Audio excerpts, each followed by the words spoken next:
Right, this is my baby little tortoise of about 1.5 years old called Zombie. She is awesome. She's from Greece. She's a marginated tortoise and she's probably going to get to around a foot round basically. She's sort of, on the larger side of tortoises, obviously excluding the silly things like spurred and Galapagos. But I can imagine it. I can have that here. I'm fortunate. I have quite a bit of space. Obviously, someone with a flat or of the likes, I would possibly go for a slightly smaller one, because when your tortoise gets quite large, you end up having what we call a tortoise table. Now, tortoise tables are generally about 4 foot by 2 to 3 foot. Now, so that's quite a big thing, and you need to have a lamp over it. Now, obviously, that lamp is bright.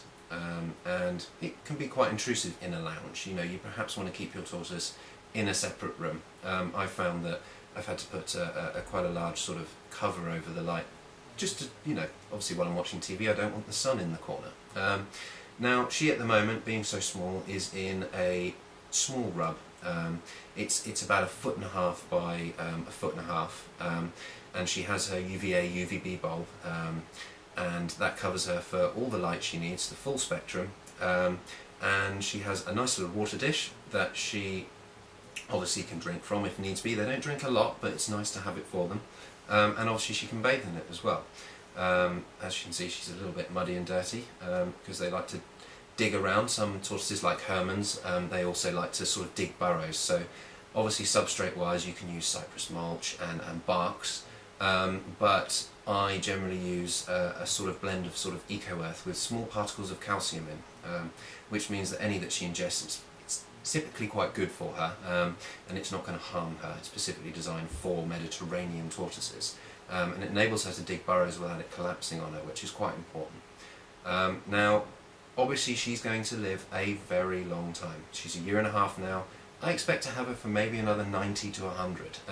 Now, obviously, I'm going to leave her to the kids because I can't see myself living another 90 years. But that is something to bear in mind when purchasing a tortoise.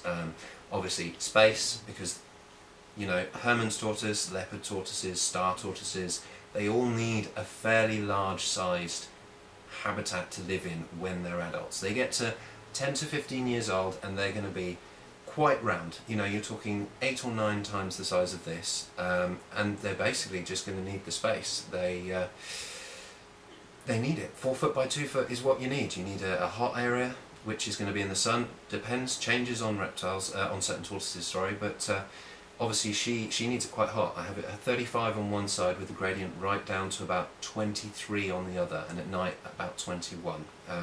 Obviously she digs down in a burrow where it's a little bit cooler at night, to obviously get away from the sun, and I have it on a sort of 12-hour shift for her, so she gets natural sunlight. I bath her once every 3 days. Now, it's very much like bathing a baby, in that you sort of dip your elbow in and check to see what sort of temperature it is. Make sure that it's obviously not going to burn her when you pop her in. You need it at sort of room temperature. Imagine a nice little pool of water that's been sat in the sun for a little while, sort of baby temperature as we call it.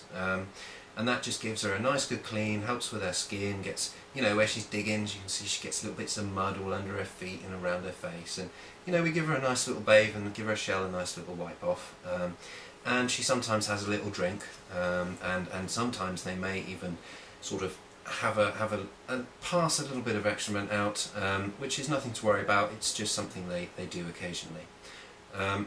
Now, my tortoise gets fed every other day. I feed her a mix of dandelions, these tortoise cobs which I buy online. They're very good, she seems to enjoy them, and they're full of basically natural foods for Mediterranean tortoises. It's not advised to feed your tortoise solely on lettuce and carrots and things like that. Prior to contrary belief, it's not actually the greatest thing for them. You can see some older tortoises that have been fed on these things have very large ridges on their shells. The small diamonds here actually sort of protrude, and that's a sign of bad health. Obviously, people have rescued tortoises and they're like that way, and that's that. You can feed them healthily from there on, but it's best not to let them get that way. If you notice that you have got large bulges on your tortoise, unless it's a star tortoise, which they are meant to be, it means that it's not that well.